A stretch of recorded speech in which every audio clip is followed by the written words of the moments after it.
नमस्कार। पक्ष विपक्ष में बहुत स्वागत है आपका और मैं हूं आपके साथ जायरा अली। शुरुआत करते हैं अपने इस खास बुलेटिन की। यूपी सहित 5 राज्यों के विधानसभा चुनावों में कांग्रेस के सफाया होने के बाद राहुल और प्रियंका गांधी के नेतृत्व पर सवाल उठने शुरू हो गए हैं। कांग्रेस शासित पंजाब भी हाथ से फिसलने के बाद पार्टी के भविष्य को लेकर तरह तरह की अटकलें लगाई जा रही हैं। 5 राज्यों में से 4 में बीजेपी और 1 में आप की बढ़त ने कांग्रेस की मुश्किलें बढ़ा दी हैं। पंजाब में मिली हार कांग्रेस पार्टी के लिए सबसे अधिक परेशान करने वाली है। कांग्रेस अब तक के इतिहास में अपने सबसे न्यूनतम स्तर पर है। कांग्रेस अब केवल 2 राज्यों राजस्थान और छत्तीसगढ़ में ही सत्ता में है। राहुल गांधी और प्रियंका गांधी वाड्रा के जोर शोर से प्रचार करने के बावजूद कांग्रेस को उत्तर प्रदेश में केवल 2 सीट ही मिली है, जबकि पार्टी के पक्ष में सिर्फ 2.3% मतदाताओं ने ही वोट डाला। पंजाब में कांग्रेस के दिग्गजों को झटके लगने से और बेचैनी बढ़ा दी है। पिछले कई महीने से विशेषकर पंजाब और उत्तराखंड में चल रही गुटबाजी आखिरकार पार्टी को ले डूबी। यूपी, पंजाब, उत्तराखंड, मणिपुर से लेकर गोवा में बेहतर प्रदर्शन की किरण नजर नहीं आई। खासकर यूपी और पंजाब में पार्टी बुरी तरह नाकाम होती दिखी। देश की सबसे पुरानी पार्टी के चुनावी प्रदर्शन की सोशल मीडिया पर भी चर्चा हो रही है। उत्तर प्रदेश में कांग्रेस महासचिव प्रियंका गांधी के यूपी में पार्टी की कमान संभालने के बावजूद राज्य में कांग्रेस का मत फीसद आधा रह गया। इस बार पार्टी यूपी में 3% मत भी हासिल नहीं कर पाई। ये स्थिति तब थी जब प्रियंका के नेतृत्व में लड़की हूं लड़ सकती हूं नारे का अभियान चलाया गया और चुनाव में महिलाओं को 40% टिकट दिया गया। पंजाब जहां कांग्रेस सत्ता में थी वहां भी पार्टी का मत फीसदी 2017 में 38.5% से गिरकर 2022 में अब 23.3% हो गया है। इसके अतिरिक्त 2017 में सबसे बड़ी पार्टी बनकर उभरी कांग्रेस गोवा और मणिपुर में दूसरे पायदान पर खिसकने से पार्टी के मत फीसद में गिरावट आई है। मणिपुर में कांग्रेस का वोट मत फीसद 2017 में 35.1% था, 2022 में आधा होकर 17% रह गया। अब कांग्रेस अध्यक्ष के तौर पर राहुल गांधी की वापसी का रास्ता कठिन हो गया है। पार्टी में भीतरी लोकतंत्र की मांग कर रहे 23 वरिष्ठ नेताओं का गुट यानी G23 पार्टी हाईकमान को आईना दिखाने का कोई मौका नहीं छोड़ेगा। इस बीच तृणमूल कांग्रेस ने कांग्रेस से कहा है कि वह उसके साथ अपना विलय करे और 5 राज्यों के विधानसभा चुनाव में मिली हार के बाद ममता बनर्जी के नेतृत्व में बीजेपी के खिलाफ लड़े। तृणमूल कांग्रेस के वरिष्ठ नेता फिरहाद हकीम ने कहा कि चुनाव परिणामों से ये साबित होता है कि कांग्रेस अब सिर्फ 2 राज्यों तक ही सीमित है। कांग्रेस बीजेपी के खिलाफ लड़ने में विफल रही है। हकीम ने कहा, टीएमसी ने ये दिखाया है कि बीजेपी के खिलाफ लड़ाई कैसे लड़ी जाती है और बीजेपी को कैसे हराया जा सकता है। उन्होंने कहा कि ये सही समय है कि कांग्रेस टीएमसी के साथ अपना विलय कर ले और ममता बनर्जी के नेतृत्व में लड़े। वहीं तृणमूल कांग्रेस के कटाक्ष पर प्रतिक्रिया देते हुए कांग्रेस की पश्चिम बंगाल इकाई के अध्यक्ष अधीर रंजन चौधरी ने टीएमसी को बीजेपी का एजेंट करार देते हुए कहा है कि कांग्रेस को किसी की सलाह की जरूरत नहीं है और वह पार्टी के खिलाफ कैसे लड़ेगी। लोकसभा में कांग्रेस के नेता चौधरी ने कहा कि टीएमसी बीजेपी की सबसे बड़ी एजेंट है। अगर टीएमसी वास्तव में बीजेपी के खिलाफ लड़ाई लड़ने को लेकर गंभीर है तो उसे कांग्रेस में अपना विलय कर लेना चाहिए।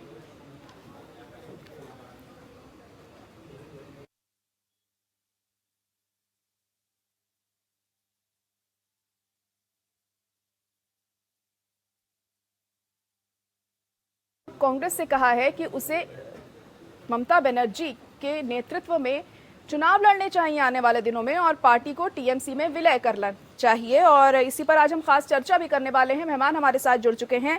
अरुण त्रिपाठी जी हमारे साथ कांग्रेस से जुड़ गए हैं। इसके अलावा संजय चक्रवर्ती जी टीएमसी से हमारे साथ बने हुए हैं। आप दोनों का ही बहुत स्वागत है। सबसे पहले अरुण त्रिपाठी जी, आप ही के पास आना चाहेंगे। अब जैसे कि 5 राज्यों में आपकी क्या स्थिति हुई है ये तो किसी से छुपा नहीं है, सभी जानते हैं, लेकिन अब टीएमसी आप लोगों को ऑफर दे रही है कि आप विलय कर लीजिए हमें और ममता बनर्जी के नेतृत्व में आप चुनाव लड़िए बीजेपी के खिलाफ, क्योंकि उनके खिलाफ सिर्फ ममता बनर्जी ही लड़ सकती हैं, उन्हीं के अंदर मादा है, आपके अंदर नहीं। क्या कहेंगे? लग रहा है अरुण जी से अभी हमारा संपर्क हो नहीं पा रहा है। संजय चक्रवर्ती जी, आप क्या कहेंगे जिस तरीके से आप लोगों ने अब कांग्रेस को ये न्योता दिया है, कहेंगे कि ऑफर दिया है कि अब आप में वो विलय कर ले। आपको क्या लगता है कि सिर्फ ममता बनर्जी ही अब बीजेपी के खिलाफ लड़ सकती हैं? क्योंकि जो स्थिति अब 5 राज्यों में नतीजों के बाद सामने आई है, कांग्रेस की अपने आप में सवाल तो खड़े करती ही है जाहिर तौर पर।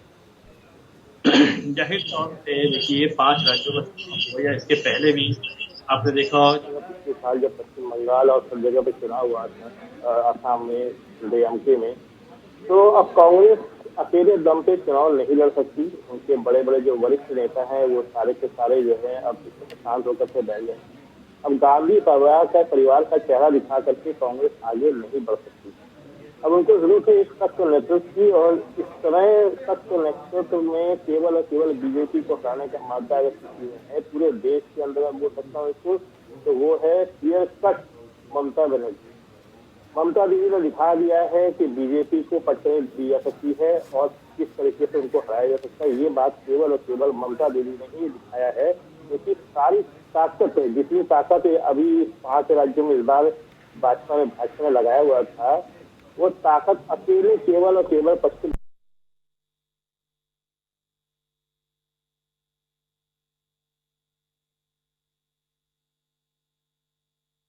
पा रहे हैं मुझे। जी संजय जी, आपसे ये जानना चाहेंगे अब कि जिस तरीके से आपने ये बात कही, तो अब अधीर रंजन चौधरी ये कह रहे हैं कि टीएमसी तो बीजेपी की एजेंट है। एजेंट बता दिया उन्होंने आपको।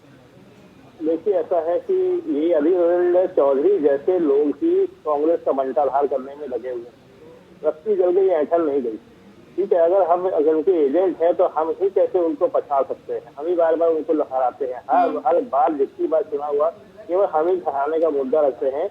और यही वजह है कि ऐसे एजेंटों के चक्कर में कांग्रेस की जो, मैं एजेंट ही बोलूंगा, इनको नेता नहीं बोलूंगा, तो क्योंकि देखिएगा जितने भी इनके सीनियर लीडर है वो धीरे धीरे सब किनारे हो गए, और इनकी किनारे होने की वजह से ही आज ये हालत कांग्रेस की हो चुकी है कि कहीं जगह। और सबसे बड़ी चीज है, अगले 5 राज्य, 1 साल के अंदर 5 राज्यों में चुनाव होने वाला है। इसी साल गुजरात और हिमाचल प्रदेश में चुनाव होने वाला है, जहाँ सीधे जो है कांग्रेस है, और इसके अलावा राजस्थान, मध्य प्रदेश और छत्तीसगढ़ में भी चुनाव अगले साल होने वाले, यानी कि 1 साल के अंदर 5 चुनाव होगा।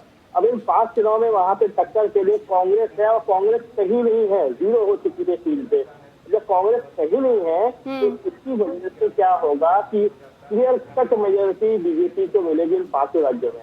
तो ये सही वक्त है ममता बनर्जी की तरफ से, अगर ये बात ऑफर आया हुआ है, मैं कहता हूँ कि खुले दिल से इसको स्वीकार कर लेना चाहिए। जी चलिए ठीक है, अरुण जी से पूछ लेते हैं। अरुण जी, क्या कहेंगे आप, क्योंकि आपको टीएमसी की तरफ से ऑफर आया है कि आप विलय कर लीजिए उसमें, क्योंकि आपके बस की बात नहीं है, आप तो चुनाव जीतना, कि ममता बनर्जी लड़ सकती हैं बस बीजेपी के खिलाफ, कह रहे हैं। देखिए, ऐसा है कि आपको पता होगा ममता बनर्जी पहले कांग्रेस में थी, और कांग्रेस से निकल करके जाकर के उन्होंने अपना एक दल बनाया, और अच्छी बात है वो सरकार चला रही है, अभी चुनाव फिर से जीत कर आई है।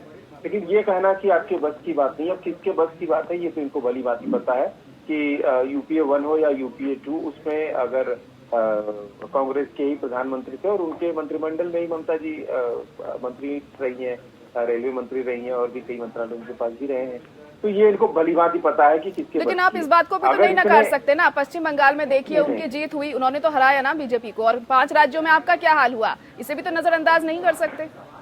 नहीं, देखिए ऐसा नहीं है, हमने भी राजस्थान हराया, छत्तीसगढ़ हराया, और हरा के ही आगे बढ़ रहे हैं। हार जीत तो महज 2 राज्यों में रह गई आपकी सरकार अब।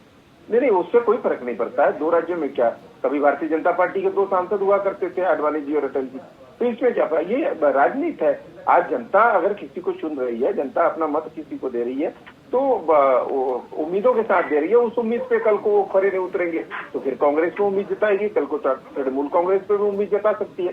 तो ये कहना, ये अहंकारी बोल है, अहंकारी भाषा है कि आपकी बस की बात नहीं है। अगर आपको लगता है तो मैं ज्यादा कुछ नहीं कहूंगा, बस इतना ही कहूंगा कि पूरे देश में जितने आपके पास एमएलए हैं और जितने कांग्रेस के पास है, कंपेयर कर लीजिए, जितने आपके पास लोकसभा सांसद हैं और जितने कांग्रेस के पास है, कंपेयर कर लीजिए। इससे आपको एहसास कम से कम हो जाएगा कि कौन बड़ा है कौन छोटा है। कम से कम टीवी चैनल पे और जनता के बीच में जाइए तो राजनीति में इतनी संयमता होनी चाहिए कि एक दूसरे के ऊपर उतना ही कटाक्ष करें कि कल को अगर हम दोस्त बने तो शर्मिंदा ना हो।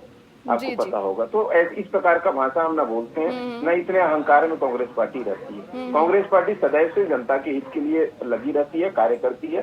समय आने पर आज जनता हमें मत नहीं दे रही है, कल को हो सकता है फिर से जनता हमें चुने। इसका मतलब ये नहीं है कि हम अपने विचारों से कंप्रोमाइज कर लें, हम जनता के हित की बात न करें, हम अहंकारी हो जाएं, उल-जुलूल की बातें बोलना शुरू कर दें। इस प्रकार की कांग्रेस की विचारधारा है। जी, जी, चलिए ठीक है। संजय जी, साथ ही यहाँ पर अधीर रंजन चौधरी ने ये बात भी कही थी कि अब आप लोगों को कांग्रेस में विलय कर लेना चाहिए। आप इसको किस तरह से देख रहे हैं? क्योंकि ये तो बहुत ही हास्यास्पद हो जाता है, क्योंकि मौजूदा हालात जो हैं उससे तो हर कोई वाकिफ है ही। इससे किस तरह से देख रहे हैं आप, क्या कहेंगे? जैसे जिस चुनाव में खेल हो चुके हैं उस चुनाव में कोई सवाल नहीं करना चाहेगा, पहली बात तो ये। और दूसरी बात, प्रियंका गांधी जो आई थी उत्तर प्रदेश में कांग्रेस में जान फूंकने के लिए, तो कांग्रेस फूंक करके ही चली गई। अब देख रहे हैं 2.5% का मत उनके पास रह गया है सिर्फ और सिर्फ, और बाकायदा इतने सारे उन्होंने नारे दिए, लड़की हो, लड़ सकती हूँ, और ये वो 40% महिलाओं को टिकट देने के बावजूद जो है अब वो कांग्रेस के अंदर वो बात नहीं है। मैं फिर इनसे बता रहा हूँ कि कांग्रेस को इस बात को अब समझ लेना चाहिए कि उनको एक नेतृत्व परिवर्तन की जरूरत है, एक सख्त नेतृत्व की जरूरत है। और ये इस समय अगर कोई जवाब दे सकता है तो ममता दीदी पूरे देश के अंदर, मैं बता रहा हूँ, जवाब दे सकती है।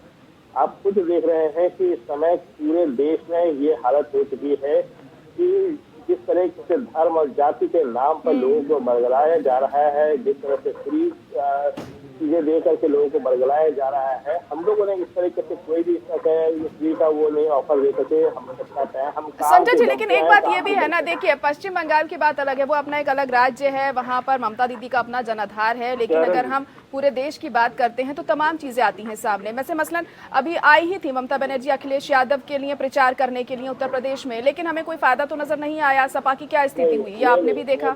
अखिलेश यादव के लिए कोई प्रचार करने के लिए नहीं आई थी। बनारस से वो केवल जो है 30 तारीख को आई थी और अखिलेश जी के साथ उन्होंने एक रैली को साझा किया हुआ था। उसका दुष्परिणाम ऐसा हुआ कि बाकायदा बनारस में क्या हुआ 7 तारीख की रात को, ये आप लोगों को पता है।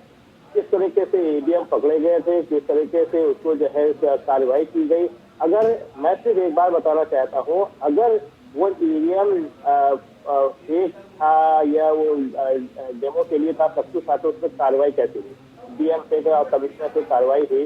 तो जिस तरीके से जहाँ पे ममता दीदी पहुंची है, तो इस तरीके से वो कार्रवाई वहाँ पे तुरंत की गई है, क्योंकि अच्छी तरीके से पता है वही एकमात्र आयरन लेडी है जो चेंज कर सकती है, सिनेरियो बदल सकती है। अगर ममता दीदी हम लोग यहाँ पे चुनाव लड़े होते, क्योंकि हम लोग इस बार चुनाव नहीं लड़ना था, हमें लोकसभा की तैयारी कर रहे हैं, हम लोग अपना ग्राउंड लेवल पे हम लोग वर्क कर रहे हैं। जी जी, लेकिन गोवा में तो आप लोगों का खाता भी नहीं खुल पाया। चलिए, आप पूरे देश की बात कर रहे हैं, यहाँ पर गोवा में क्या हुआ फिर? हम फिर गोवा में 6 महीने पहले हम लोगों ने अपना जो है स्ट्रक्चर डाला हुआ है, 6 महीने पहले। यही चीज में आपको जो है त्रिपुरा में अगस्त में जब चुनाव होगा तो त्रिपुरा में देख लीजिएगा हम लोग कहाँ पे जाकर के पहुंचते हैं। क्योंकि गोवा अभी जब लोगों ने स्टार्ट किया हुआ था, लेकिन त्रिपुरा, नागालैंड, इन सब जगहों पे जहाँ पे अभी हम लोगों ने अपना काम को जब स्टार्ट किया हुआ है, अपने ग्राउंड लेवल पे हमारी वर्किंग चल रही है, धीरे धीरे करके गोवा का आप 2024 का इलेक्शन देखिएगा, वहां से हम एमपी चुन करके आएंगे। लेकिन अभी हमारा जो है, अभी हम ग्राउंड लेवल पे स्टार्ट किए हैं। जैसे हम 1991 में हमारे 2011 में हम सत्ता में आए, हमें 14 साल लग गए थे, लेकिन अब इतना उतना समय नहीं लगेगा, हमें एक्सपेक्ट होने में हमें टाइम नहीं लगेगा। हम अपने काम को धीरे धीरे करते हैं। हम तो सिर्फ बात ये कहना कि आपके पास नेतृत्व नहीं है, अब गांधी परिवार का चेहरा दिखा करके आप वोट नहीं दे सकते। आपको कहीं ना कहीं किसी एक सॉलिड नेतृत्व की जरूरत है। अगले 5 राज्यों में चुनाव है और 5 राज्यों में कांग्रेस ऑपोजिशन है। बीजेपी को तो हरी हरी घास खाने को मिलेगी इस तरीके से, उनको कोई मेहनत नहीं करनी पड़ेगी, वो बड़े आराम से ये चुनाव जीत जाएंगे। इसलिए बेहतर ये होगा कि ये नेतृत्व को चुन ले और ममता दीदी के नेतृत्व को चुनाव लड़े, ताकि बीजेपी को हरा करके 2024 का रास्ता इनके लिए कठिन किया जाए। चलिए देखते हैं आगे क्या होता है, क्या स्थिति बनती है, कौन किसके साथ विलय करता है कि नहीं करता है। अरुण त्रिपाठी जी, आऊंगी मैं आपके पास। जी, आपकी आवाज हम तक नहीं पहुंच पा रही है, आप म्यूट पर हैं शायद। जी जायरा जी, ऐसा है कि मेरे मित्र बैठे हुए हैं तृणमूल कांग्रेस के संजय जी। मुझे ऐसा प्रतीत होता है कि ममता बनर्जी जी के संघर्ष के साथी ये नहीं है, ममता जी के अच्छे दिनों के साथी हैं। जब वो मुख्यमंत्री बन गई, सत्ता में आ गई, तो ये सत्ता लोग ही लोग हैं जो उनके साथ आ गए हैं। क्योंकि अगर इनको ये पता होता कि संघर्ष की साथी होते अगर, तो ममता दीदी की भी उपज जो है वो गांधी परिवार के चेहरे दिखा करके ही हुए थे राजनीति। शायद इनको ये पता नहीं। पुरानी तस्वीरें बहुत सारी है, अगर इनको देखना है तो एक बार वो देख लें, और मुझे ऐसा लगता है कि नहीं देखे होंगे। दूसरी बात, मैं एक बात कहूँ, ममता दीदी अभी गई थी बनारस प्रचार करने के लिए, जिस सीट पे प्रचार कर रही थी वो सीट आपका वाराणसी दक्षिणी था, वहां पर बंगाली टोला भी है, तो एक मैसेज देने के लिए गई थी बंगालियों के बीच में, और वहां से अच्छा परिणाम नहीं आया। तो ये कहना कि हम हरा देंगे, हम जिता देंगे, ऐसा नहीं है। समय के साथ चलना चाहिए, और आप जब समय के साथ होते हैं तो समय आपके साथ होता है। दूसरी बात, आप कंपेयर कर रहे हैं प्रियंका गांधी जी से। प्रियंका गांधी जी ने पहले स्पष्ट कर दिया था कि हम वहाँ संगठन विस्तार के लिए कार्य कर रहे हैं, ना कि एक बार भी उन्होंने नहीं कहा कि मैं 500 सीट जीत रही हूँ, 200 सीट जीत रही हूँ। कभी सीटों का आंकड़ा उन्होंने नहीं किया, आपको ज्ञात होगा, एक भी उनका इंटरव्यू नहीं। हमारा संगठन वहाँ नहीं है, 30 वर्षों से सत्ता में हम नहीं है, हम वहाँ संगठन विस्तार के लिए कार्य कर रहे हैं। तीसरी बात, मैं एक चीज और कहना चाहूंगा। मेरे मित्र ने कहा कि मैं पूरे देश में चुनाव लड़ने के लिए, तृणमूल कांग्रेस ने 2024 में कमर कसी है और आप हमारे नेतृत्व में आ जाइए। भैया, हम कैसे आपके नेतृत्व में आ सकते हैं? उन्नाव में एक महिला का रेप पीड़िता के लिए कांग्रेस पार्टी खड़ी होती है, और आप कहते हैं आप पूरे देश में अगर चुनाव लड़ रहे हैं तृणमूल कांग्रेस, तो आप क्यों नहीं आए वहाँ? आपको आना चाहिए। तब हम मानते हैं कि हाँ भाई आप आए हैं तो आपके साथ जाना चाहिए। हाथरस में आप नहीं आए, जब कोविड में पूरा देश परेशान था, तो आप बंगाल अरुण त्रिपाठी जी, चलिए आप सब जगह पहुंच रहे हैं, आप उन्नाव में पहुंच रहे हैं, आप जो पीड़ित है उसके पास पहुंच रहे हैं, बात करें। अरुण त्रिपाठी जी, अरुण त्रिपाठी जी, मैं क्या पूछना चाह रही हूँ आपसे, और आप बात कर रहे हैं पूरे देश के मुद्दों पर बात करेंगे। बात सुनिए, क्या कह रही हूँ मैं, कि अगर आप अलग अलग जगह पर जा रहे हैं, उन्नाव में आप पहुंच रहे हैं, जो पीड़ित हैं उनसे मिल रहे हैं, बात कर रहे हैं, तो आखिर जनता आपको क्यों नहीं चुन रही है? ये भी तो बड़ा सवाल है ना। जनता नहीं समझ पा रही है ना आपकी जो भावनाएं आप दिखाना चाह रहे हैं जनता को, तो आखिर क्या कमी रह जा रही है आपकी भावनाओं में, या आपके कामों में, या आपके दावों में, वादों में, कि जनता आपको एक्सेप्ट ही नहीं कर पा रही है? महज 2 सीटें, सोचिए जरा, महज 2 सीटें, आखिर कैसे? बिल्कुल बिल्कुल बिल्कुल, मैं उस पर आता हूँ। देखिए, ऐसा है कि जनता के मुद्दे उठाना विपक्ष का काम, विपक्ष का काम है कि जो जनता के मुद्दे हैं वो सरकार तक उठाए, शोषित वंचित लोगों की बातें करे। हमने वो किया। हाँ, हो सकती है जनता ने हमारे ऊपर उम्मीद नहीं जताई, विश्वास नहीं जताया, जनता ने किसी और पे विश्वास जताया, लेकिन ऐसा नहीं है कि उस परिणाम के बाद हम जनता के मुद्दे भूल जाएंगे, हम जनता के लिए लड़ेंगे नहीं, हम जनता के लिए खड़े नहीं होंगे। ये कोई बात नहीं होती है। विपक्ष का कार्य ही यही है। विपक्ष में जब सरकारें सुनी जाती हैं तो जो जनमत मिलता है वो सरकार चलाता है, जिसको जनमत नहीं मिलता है वो जनता के मुद्दों को लेकर के चलता है। यही लोकतंत्र की खूबी है, इसीलिए पक्ष और विपक्ष बनाया गया है। इसके पहले भी बहुत सारे पार्टियां विपक्ष में रही हैं, तो ऐसा बात नहीं है। हमें 2 सीट मिली है, हम 2 सीट से ही अपने आप को धन्य मानते हैं कि जनता ने 2 सीट के लायक हमें चुना है। आज हो सकता है कल को 2000 सीट के लायक चुनेगा, तो हम जनता का जो भी जनादेश है उसको सिर माथे रखते हैं, इसमें कोई गुरेज नहीं है। और ना हम आपको पहले ही स्पष्ट कर दिए, हम अहंकारी लोग नहीं हैं, हम हिंसावादी लोग नहीं हैं, हम अहिंसावादी लोग हैं। हमारी विचारधारा है, हम उस विचारधारा से कंप्रोमाइज नहीं कर सकते। चलिए ठीक है, आप अपनी विचारधारा से कॉम्प्रोमाइज नहीं कर सकते हैं, लेकिन लोगों का साथ आपको नहीं मिल पा रहा है इस तरीके से, तो आपको रणनीति में तो बदलाव लाना पड़ेगा, आपको मंथन तो करना पड़ेगा, आप इसे माने या फिर ना माने। संजय जी, ये कह रहे थे अरुण जी कि आप हाल ही में लग रहा है जुड़े हैं टीएमसी से, आपको इतिहास नहीं पता है टीएमसी का? मैं आज से नहीं जुड़ा हूँ, मैं कोई अभी 20 साल का लड़का नहीं हूँ, इनको देख करके समझ में आ गया होगा। और इसके पहले टीएमसी मेरी पहली और आखिरी पार्टी है, मैं लगातार इसी से ही काम कर रहा हूँ। और मैं उस समय टीएमसी में जुड़ा हुआ था जब टीएमसी में उत्तर प्रदेश के अंदर गिने चुने लोग थे, नाम लेने वाला कोई नहीं था। और मैं खुद जा करके प्रदेश अध्यक्ष जी को जगा करके मैंने उठा करके उनको मैंने टीएमसी ज्वाइन किया है। मैं उस समय का टीएमसी का बंदा हूँ, मैं जानता हूँ ममता दीदी का संघर्ष मैंने देखा हुआ है। मैंने फिर संजय भाई, आप बीजेपी की भाषा क्यों बोल रहे हैं? फिर आपको तो तृणमूल कांग्रेस की भाषा बोलनी चाहिए। मैं क्यों बीजेपी की? देखिए, एजेंट तो पहले ही कह दिया था इन लोगों ने आपको बीजेपी का, आप कह रहे हैं आप बीजेपी की भाषा बोल रहे हैं। इतना अहंकार क्यों पाल रहे हैं? इतना अहंकार अच्छा नहीं है, और खास करके ममता दीदी के पार्टी से तो ये बिल्कुल आप लोग टूट गए, आप झुकेंगे नहीं, टूट गए हैं लेकिन झुकेंगे नहीं। अहंकार आप नहीं, लोग का मुझे लगता है आप अहंकार एक बार ही खत्म हो रहा कंसर्न करके है। आपके लोग आपको छोड़ छोड़ आप कर चले बिना जा रहे हैं। चलिए एक एक करके बात करिए, एक एक करके, समझ नहीं आ रही है बात। वही चेहरा लेकर के आप बैठे हुए हो। अभी तक आप लोग ये अपना पूर्णकालिक अध्यक्ष नहीं चुन पाए पिछले कई सालों से। तो ये अहंकार आप लोगों का है, क्योंकि आप लोग नहीं समझ पा रहे हैं कि इस समय आपको पता होगा चलिए अरुण जी, उन्हें बात रखने दीजिए अपनी पहले पूरी, फिर आपको भी मौका मिलेगा। मुख्यमंत्री बनी। अरुण जी शांत रहिए 2 मिनट। उसी चेहरे के साथ अलायंस में गए और ममता दीदी मुख्यमंत्री बनी। आप भूल गए, आपको पता ही नहीं है कौन सा चेहरा था। अरे कम से कम इतना तो संज्ञान रखिए। राजनीति में चीजें भुलाई नहीं जाती मित्र, सारी चीजों को याद रखी जाती है और समय आने पर उनको बोला जाता है। चलिए कहिए संजय जी। है कि हमें सारी कुछ याद है और हम लोग हमेशा फ्यूचर देखते हैं, भविष्य में क्या होगा। पास्ट में जो हो चुका है उसके बारे में बात नहीं करते हैं और यही आप लोग पास्ट में जीते हैं। प्रॉब्लम ये है कि आपके पास फ्यूचर की कोई प्लानिंग नहीं है। आप पास्ट हम पहले क्या थे, हम वो थे, हम ये थे, हम वैसे थे। आप फ्यूचर देखिए, जनता की नब्ज को पकड़िए, जनता चाहती क्या है पहले आपको ये देखना पड़ेगा। आप अगर पास्ट में जियोगे तो आगे फ्यूचर की प्लानिंग नहीं कर पाएंगे। आइए साथ में जनता जो चाहती है करेंगे राहुल जी के नेतृत्व में। आइए साथ राहुल जी के नेतृत्व में जो जनता चाह रही है वो किया जाए। चलिए ठीक है संजय जी, ठीक है संजय जी, अरुण जी अपनी बात रख सकते हैं जल्दी से, अभी समय की कमी भी है मेरे पास। ऐसा है जायरा जी, आप संजय भाई को हम आपके माध्यम से कहना चाहते हैं, आइए साथ में 2024 लड़ते हैं राहुल गांधी जी के नेतृत्व में। क्या दिक्कत है? इस देश में एकमात्र ऐसा सांसद जो सबसे भारी मतों से जीत के आए। चलिए आप दोनों एक दूसरे को ये कह रहे हैं, आप हमारे में विलय कर लीजिए, आप हमारे में विलय कर लीजिए। अब देखिए स्थिति क्या होती है आने वाले दिनों में, क्या कुछ निकल कर सामने आएगा। बताइए जो अपना चुनाव जिताया हो, एक दृष्टि बताइए आपके पास एक। अरे भाई उन्हीं के नेतृत्व में हमने सारे राजस्थान जीते, छत्तीसगढ़ जीते, मध्य प्रदेश में सरकार बनाई, महाराष्ट्र में सरकार बनाई, उन्हीं का नेतृत्व है। अरुण जी, संजय जी, आप दोनों की बात समझ में इस वक्त नहीं आ रही और इस तरह के डिबेट से कोई फायदा नहीं है। समय की कमी भी है मेरे पास, एक एक करके बोलेंगे तो बेहतर रहेगा। संजय जी अपनी बात रख सकते हैं। अरुण जी आप 2 मिनट शांत रहिए, कहिए संजय जी। जी मैं सर बोल रहा हूँ कि राहुल जी का अब सिर्फ नाम रह गया है। राहुल जी को अब क्योंकि अपने आप हार जाना चाहिए।